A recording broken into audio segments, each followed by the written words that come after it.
Hello, everybody. Little bit different intro today, but I just wanted to chime in so you don't think something was wrong. But let's roll that intro reel.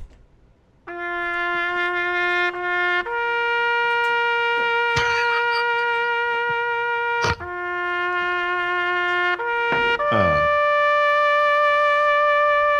Paul, I don't know what you're doing over there, but I am. that's incredible. If I could just interrupt before you start drinking at 11 o'clock in the morning. Um, Go ahead. Cheers to you, Edge. That's how my night ended badly last night, by the way. So actually, I literally just got a little throbbing feeling in the back of my skull. But anyway, I think to be fair, Edge isn't really going away, right? Like the browser is going to continue. Right. Actually, if anything, as I try to adjust the brightness here in real time, the Edge is going more places. Actually, if technically Yeah, right. speaking. Yeah. So for those of you who haven't heard the news, just real quick, breaking news as I keep drinking my Johnny Walker over here, is that Microsoft is in fact gutting Edge. They are getting rid of Edge HTML. They are replacing it with Chromium. And so, Paul, if you pull the engine out of the car and replace the wheels and give it a new coat of blue paint, is it still really Edge? Yeah, that's a good question. Well, I actually think the most important part of Edge is the stuff you just described, right? I mean, Yeah. the stuff they're keeping, assuming that's what they're keeping. I went through their very vague blog post and did something I used to have to do a lot with Steven Sinofsky, which was kind of read between the lines because they it was very curiously worded. But sorry, let me close this thing. So yeah, I would argue this is the thing I said. Remember last week about Windows? I said, what if there Yeah. was a version of Linux that looked like Windows? It had all the same features and it ran the apps. Wouldn't that be Windows to people? I mean, that you don't. No one cares about what the code is underneath. I agree. And so if you do that to the browser, which is what they are doing, instead of using their proprietary Edge HTML, well, it's not even Edge HTML. It's hard to.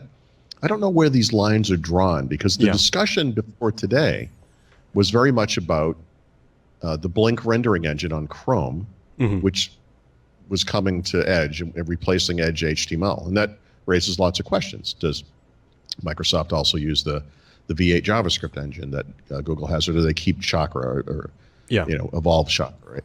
But the announcement very specifically is that they're using Chromium, which is the open source basis for the Chrome web browser and for other browsers like Brave and so forth.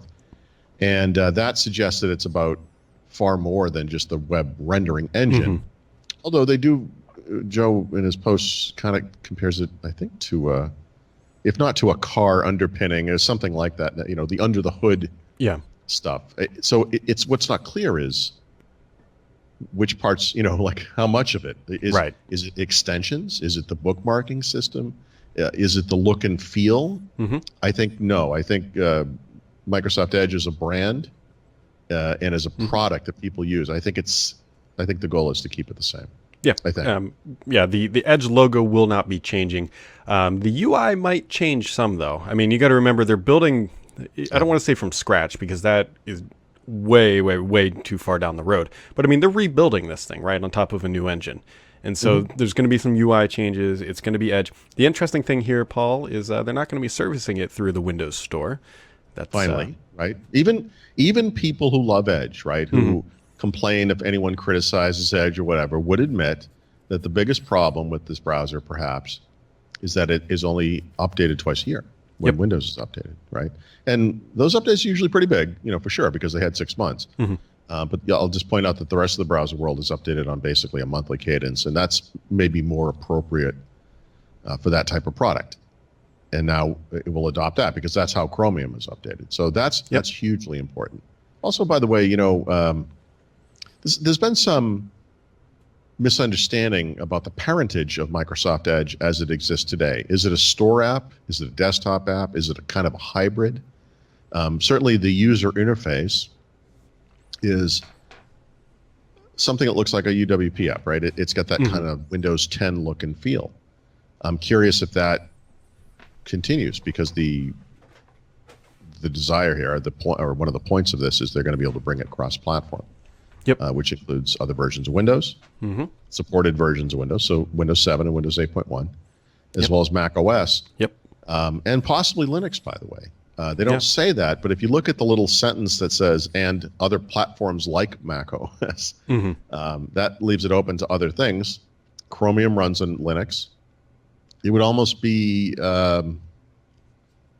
you can't make a big argument to bring like desktop Office applications to Linux, but the effort it would require to bring Edge to Linux would not be great. And yeah, Yeah. it's possible. Yeah, the big unknowns. One, Microsoft isn't giving us a definitive timeline of when it's releasing. They say they're going to ship a build sometime in early 2019. We don't know if this is going to show up in 19H1 yet. Microsoft is not committing to that, and so it'll just show up sometime in 2019. To the average person though, who has no idea about any of this stuff, nothing is really going to change except it's just going to work better. They're going to start Windows, click that little blue E, browse the web, and things should just work. And they shouldn't notice any difference. I started a premium post that was going to be about the fact that Microsoft never mentioned Google even once in this announcement, which is astonishing. But I found a bunch of other things they didn't mention, and excuse me, some things they did mention that I think are equally relevant. So the Google thing is the big one. I mentioned earlier that we had kind of framed this discussion around Blink earlier. They don't mention Blink either, by the way, not even once. They're keeping it at a very vague high level. This post had no detail at all. But not mentioning Google is interesting. There was a story last week that was not true, that Microsoft and Google were collaborating or working together on bringing Chrome to ARM64. That's false. That effort was started by Qualcomm. Microsoft has had to make contributions to make it work. Of course, they own Edge. They own Edge. Yeah, they own Edge. Of course, they own Edge. They own the operating system. But Google's not involved with this at all. It's an effort to bring the Chromium web browser to ARM64, because, of course, if you run a Windows and ARM system, you have performance issues, 32-bit version of Chrome, et cetera. Everyone understands that. But I had hoped when I first heard about this that maybe this would have something to do with a thawing of relations between these two companies. There is no indication of this at all. None. It's a little depressing. On the flip side, I have to say, they also didn't, in not mentioning Google, I will throw out this little sliver of sunlight, this possible good news to that, is that means they also didn't frame this as, here's a browser that's everything that Google gives you, but without Google, right? Like Brave promotes itself as being Chromium, but with added tracker blocking. It's explicitly anti-Google. Safari, which is not based on Chromium, but Apple's browser also specifically marketed. We're going to block tracking. You can block ads. There's a friendly reader mode. It's all the stuff you don't get with Chrome. It is, on the face of things, a little strange Microsoft didn't do that. Microsoft promotes itself on its privacy work. It's Google's involved in antitrust cases now. This would have been a really interesting time, the right time, one might argue, if this was the direction, to kind of dump on Google, right? But they didn't. And I think that might be relevant too. It's not all bad. Yeah. This is, I honestly think this is the best thing that they've announced since Windows 10. Yeah. It really is. I mean, there's things like smooth scroll that are in Edge that you don't get in Chrome, which I do miss, and I would expect to see that brought over. Microsoft is going to be become one of the top contributors, probably just about overnight, to the Chromium engine. They have a very vested interest to be highly engaged and highly proactive in that community, and it's only going to help everybody else on the on this side of the browser, I think. Yeah, Edge is better than Chrome with touch, and I know that that's one of the things they're going to be fixing, I guess, in Chromium, and that will benefit everyone. So even if you don't use this version of Microsoft Edge, and you decide to stick with Chrome on Windows 10, let's say, your touch-based interface to that browser will be better as a result of Microsoft working on this. So that's neat. it's hard. I haven't written this up yet. I need to kind of go through this in my head, but there's been a lot of discussions over the past week or so related to this and some other things with Windows 10 Lite and so forth, where you kind of have to work through like, okay, well, they're doing this, so what else is possible here? Yeah.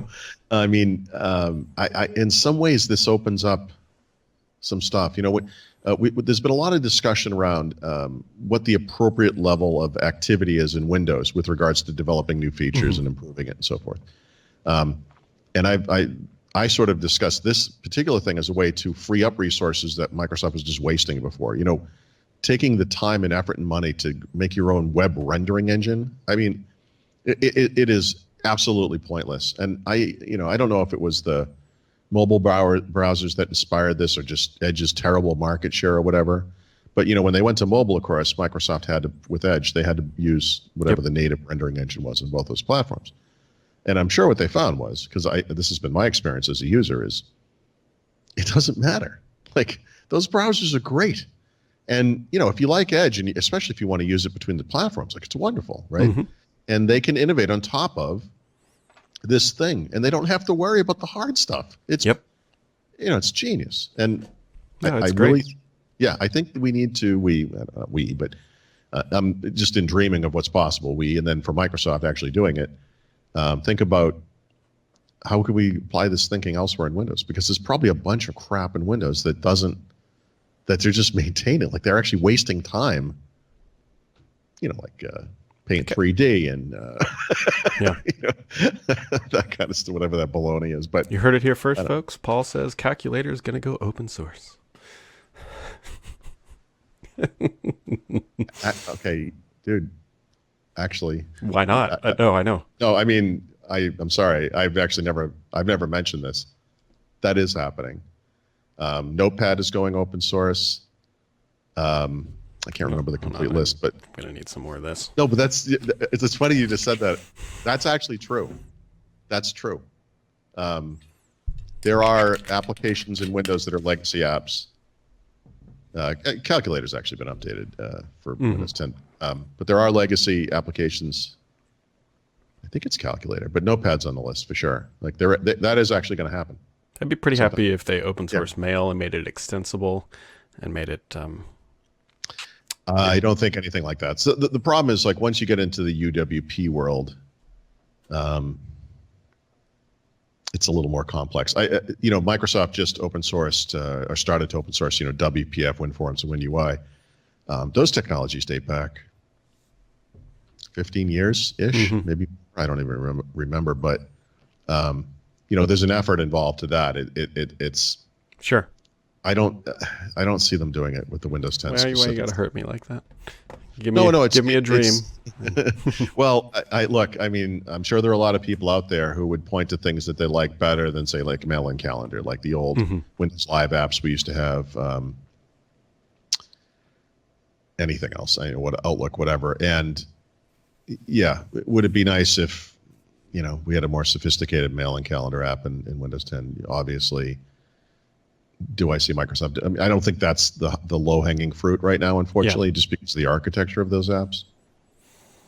But that would be interesting. But so I didn't mean to reveal that today. But yes, you did hear it here first, Brad.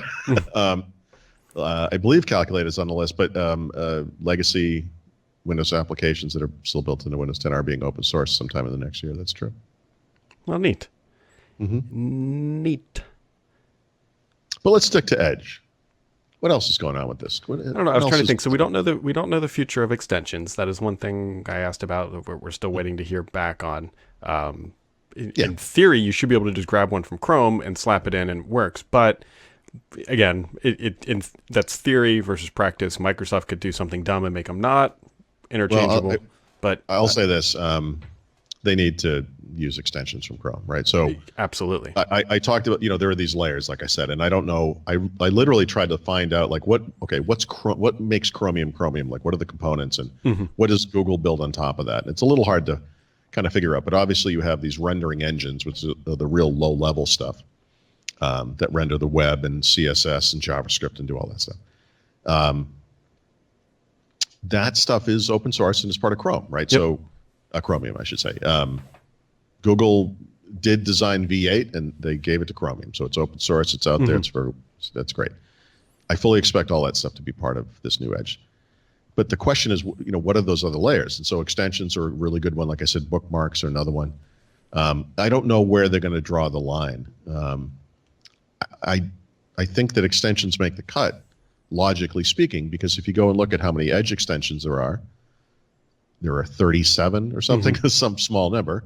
And then you go look at how many Google Chrome extensions there are, and there are 1,150 or something. So it's some crazy difference. So that to me says we stop doing that. And in fact, one of the things to look for in the months ahead is going to be, Bob, who developed the goofy little extension called whatever, and he tried to submit something like an update, and Microsoft was like, hey, by the way, we're cutting off support for this stuff. Yep. On some date. Yeah, it's going to happen. I mean, why? Yeah. The other question, and this is a little bit more out there. So what happens to sets? Because that's based on Edge, right? The tab, well, sort of. I mean, it doesn't. Right. So, the question. Okay, so this kind of speaks to the question about Edge's parentage, right? Is it a desktop app? Is it a hybrid app? Is it a store app? Right. My gut understanding of it is sort of that it's like a hybrid kind of a thing. When you move a feature from one thing to another thing, right, you can actually literally take the code, or you could just look at the thing and redesign it and write new code that makes it look like the other thing. So we don't actually kind of know how they did it in Explorer. File Explorer is a really old application, right? That's very much a legacy application. Yep. I don't know how it was written or what they did to make it or whatever. But Edge is a modern application. And so it's not clear if they just copied the functionality and applied it to this old thing, or if they, like, as I think has been the suggestion, they kind of, they literally took the, the whole thing, like took the code and brought it over. I don't know if it's possible. So I guess it depends. Yeah, it was more of a rhetorical, like, okay, we know that they announced all this stuff. They kind of delayed it, waffed around a little bit. And now they're taking some of the components that are powering the tabs experience, and they're kind of not working on them anymore. So it just makes you wonder what's happening. They better still bring sets. That's all. I'm just curious. So Mary Jo brought this up recently. She was telling me that they're having like a bug bash thing for 19H1 or whatever they call this. 1809 still? Then 190 whatever. And that suggests that they're getting pretty close to all the big features are in, right? They don't usually do that until it's kind of almost done. If that's true, then Sets isn't going to make it in this next release. It is rather odd, given the number of builds they've put out, that Sets has not made a comeback. It's Microsoft's Air Power. Well, right? I mean, Apple went out there and said, hopefully, hey, here's this charging thing. It's going to be shipping. And then we're like a year later and they're not shipping it. Microsoft, here's this Sets thing. They let us, except the difference with Sets is that they actually let us taste it a little bit. And then they pulled the plate back. That's true. So. Well, that is the downside to open development. But I will say, and I this is in my post for today, I feel like this thing that they wrote about Edge was deliberately vague. And it was deliberately vague because the voice of the post is Joe Belfiore, who's a great guy. And by the way, didn't write the post. Like they have an army of people who write these things. They just put his name on it. I don't think of him as a deeply technical guy when it comes to especially for like browser innards and stuff like that. So it's kind of curious, like he would be the voice of this, but because he's kind of the face of the user experience part of Windows, he's the guy coming out, hopefully the feeling here is like, no bad news here, but Joe also has gotten into a lot of trouble for promising things on stage, and then Microsoft has not been able to deliver them either on time or at all. And the reason he's gotten in trouble is not because he made a promise that Microsoft couldn't keep, which is fine, development changes. It's because he came out later and said, I never said that. And it's recorded. You can go see it for yourself. You did say it. And I pointed that out a couple of times. I think that they're a little sensitive about that stuff. I get it. But, the problem is, the transparency isn't the issue. It's the lying part at the end. Right. Right. Like, in other words, I would rather have them put Sets in several builds and then come back and say, you know what, guys, it's not going to make this release. We're sorry. There's a technical problem. We want everyone to have a great experience. We're going to try to get it right. It is absolutely okay to do that. Yep. It is disappointing. I know if you like sets or whatever, you like whatever feature cut can, but I just would rather transparency is always better. I agree. Speaking of transparency, Paul, transparency. Yeah. If you've ordered a physical version of Beneath the Surface, that book, I processed all of those orders last night. It took me about 3 hours to do so. And they should arrive. Well, it's going to depend on where you are. Australia wins the shipping and postage award for being most expensive. Yeah. Oh, okay. I thought you meant they were going to get it first. I was like, no. They were. I tried to make it so just about everybody's book should arrive sometime next week. Just depending. Just in time for Christmas. Yeah, nice. it definitely, according to the shippers, everybody should get their copy before Christmas. So if it's Christmas time and you don't have a stocking stuffer, let me know and I'll find the tracking number for you. But that also means that you can now buy the Dead Tree version if you should so like, and I'll put up a post later today, and that way I can wash my hands of this and keep drinking without remorse for once about not having the book being done. Right. Because that's all over. Yeah. Yeah, it is a special personal kind of hell for sure. Yep, and I the nice thing is I can see the other side. Shout out to everybody who's bought it so far. It's still the #1 book in the computer section of Amazon. So appreciate that, guys. 1 week running. And yeah, yep. You got any? Paul, I was thinking about this, and we'll maybe talk about this tomorrow. Because tomorrow's going to be another good episode. I can promise that one as well. I feel like we've had a good week of like quality podcasts. Sometimes we have ones and we get done, we're like, yeah. But I feel like this has been like a good week of podcasting. Yeah. I don't want to pat ourselves on the back too much because we're just victims of circumstance, right? It's this is kind of a weird time of year for stuff to be happening. Yep. And actually, here's another thing that's a little curious about this announcement. Microsoft just had a developer event. Yeah, literally this week. Why would they not have made this This would have been a huge announcement for that show. The only thing I could think of is that this wasn't planned. That this that's leaked, what I'm wondering. And that they said, okay, we know it's going to happen. Maybe we should just try to get out in front of it. But I fully agree that they should have this could have been a huge thing for Connect that they had 2 days ago. Yeah. I mean, yeah. Yep. It's huge for developers. The nice thing about this announcement is that it benefits everybody. Literally everybody. If you use Edge is going to be better. Remember they used to talk about battery life all the time, how much better it was than other browsers and how every time they did it, the time down and down and down. The last time they did it, which was May of this past year, Edge was 14% better battery life than Chrome. When they started doing it, it had 57% better battery life. Yeah. So like this thing, they were colliding, right? Yep. And now they can make the claim that battery life is going to be better because it probably is better on Chrome by now in 1809. So that's a win. That you're going to keep your user experience. It's a win. If you're in IT and you have to do all the back-end services related stuff back to IE, it's all going to work. It's a win. Web standards, one standard to write to. It's a win. But I think if you don't use Edge, it's a win. If for the majority of people in the world who use Chrome, Chrome's going to get better as a result of Microsoft's participation. This literally is going to be better for everybody. But I think that the single biggest benefit is the way they did frame it in the blog post, which I think is for developers. And there's going to be a small, if you wrote an Edge extension, okay, sorry, that's going away. If you write a web-based app of some kind for Windows 10, you might have to do some work. I don't know how they're going to handle that exactly. But long term, erasing this need. Remember that. This site runs best on Netscape Navigator type buttons, right? Having to deal with multiple browsers, and actually, if kind of looking at it from the user perspective too. I mean, given Edge's low usage share, a lot of people wouldn't even test on Edge, right? So why bother? It's so small. 333 million people, as Microsoft called it one time, which is mathematically impossible, by the way. But anyway. This is a win. So this is good news. We don't get wins a lot, Brad. Yeah. It's windy Not sometimes, but this is good. I'm happy. This is like a unilateral win. This is the happiest I've seen Paul in 2019. I think this is a win where there are no losers. Sometimes I watch a football game. It will be like the Bengals and Jacksonville, and I'll be like, could I they don't- both lose? Is that a possible outcome? He doesn't need to be on here anymore. All right. Well, folks, I think that's going to wrap it up for today. We will be back tomorrow. Tomorrow's Friday, right? And I should be sober by then.